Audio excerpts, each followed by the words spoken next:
आइए हम लोग 10th क्लास यूपी बोर्ड का पार्ट 3 सप्लीमेंट्री सेकंड चैप्टर करते हैं। ठीक है, देखिए यहाँ तक हम लोगों ने पढ़ लिया था इसको। आइए अब इसके आगे हम लोग पढ़ते हैं। ये सब मैंने पढ़ दिया था, डिस्प्यूट माने झगड़े। ठीक है, इसके बाद अब हम लोग शुरू करते हैं आज यहाँ से। बट नाउ, लेकिन अब, ऑल ऑफ सडन, इन सब के अचानक बाद, ऑल ऑफ सडन इन सब होने के बावजूद भी अचानक, a strange thing,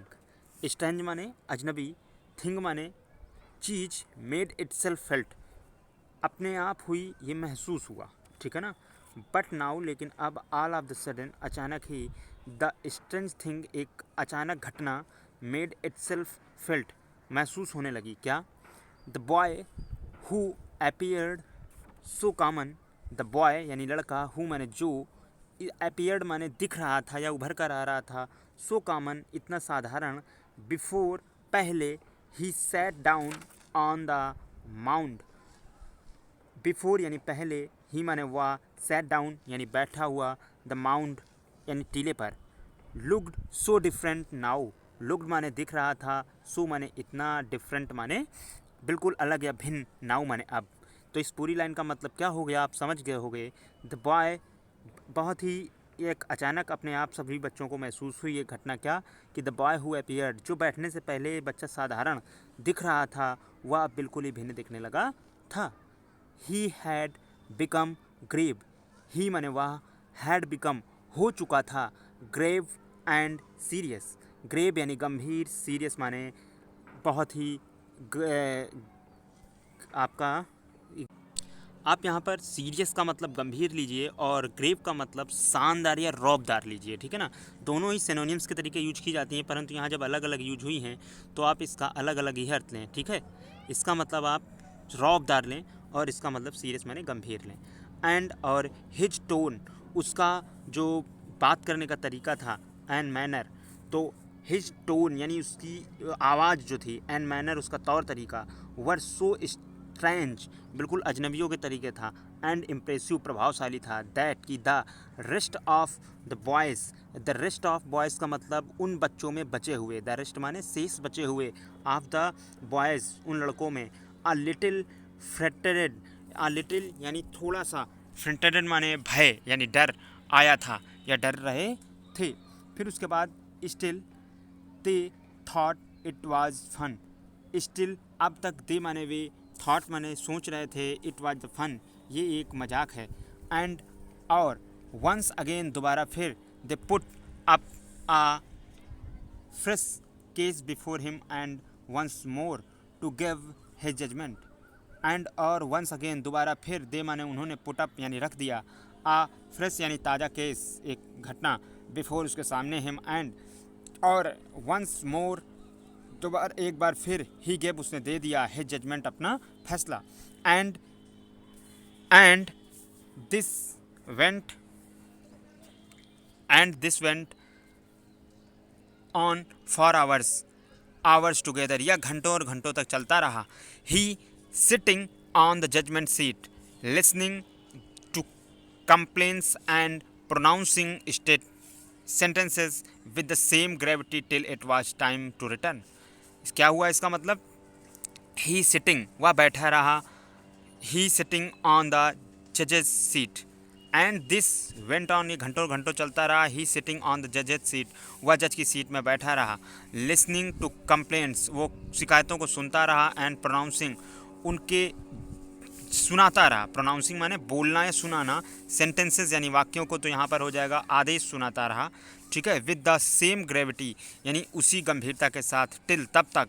it was time to return जब तक वापस जाने का समय नहीं हो गया, and then he jumped down from his place and was just like any other coward, and और देन जब, ही जम्प्ड वो कूद गया, डाउन माने नीचे, फ्रॉम हिज प्लेस उस स्थान से, एंड और वाज जस्ट लाइक वह हो गया था बिल्कुल, एनी अदर कावर्ड, कावर्ड माने चरवाहा या ग्वाला की भांति ही वह हो गया था। From then onwards so famous did his the coward become that all the complicated disputes were put before him. From then onwards, onwards का मतलब हो जाता है कि आगे को, ठीक है, या आगे को या फर्दर, ठीक है, याद रखिएगा स्पेलिंग इसकी जगह फर्दर FURTHER भी इस्तेमाल हम लोग कर सकते हैं, ठीक है, आगे आने वाले समय में, ठीक है। From the onward so famous, वह इतना प्रसिद्ध हो गया कि डिड दिस कावर्ड्स बिकम, या कावर्ड यानी चरवाहा आगे चलकर इतना फेमस हो गया दैट की ऑल द कॉम्प्लिकेटेड यानी बहुत ही गंभीर, डिस्प्यूटेड यानी झगड़े, वर पुट बिफोर हिम, पुट यानी रखते थे, बिफोर माने उसके सामने, and always the same things happened, और हमेशा एक ही घटना घटती थी। The spirit of knowledge, spirit माने आत्मा, अच्छी आत्मा, या सॉल को हम लोग स्पिरिट बोलते हैं, नॉलेज यानी ज्ञान की, एंड जस्टिस न्याय की, वुड कम टू हिम आ जाया करती थी, and he would show them the truth, और जो है सत्य को देख लेती थी। बट लेकिन when he came down from his seat, जब वह उस सीट से नीचे आ जाता था तो he would be no different from the other boys, he would be no different, वह नहीं हुआ करता था फ्रॉम द अदर्स बॉयज़, जब वह नीचे उतर आता था तो वह दूसरे बच्चों की ही भांति हुआ करता था, यानी दूसरों से अलग नहीं होता था। ग्रेजुअली, धीरे धीरे, this news spread through the country sides, gradually यानी धीरे धीरे, बाई एंड बाई, ठीक है, दिस न्यूज़ ये खबर स्प्रेड मैंने फैल गई, थ्रू द कंट्री साइड्स पूरे देश के कोने कोने में, grown up men and the women from all the villages would bring their disputes in the court of the cowherd boys.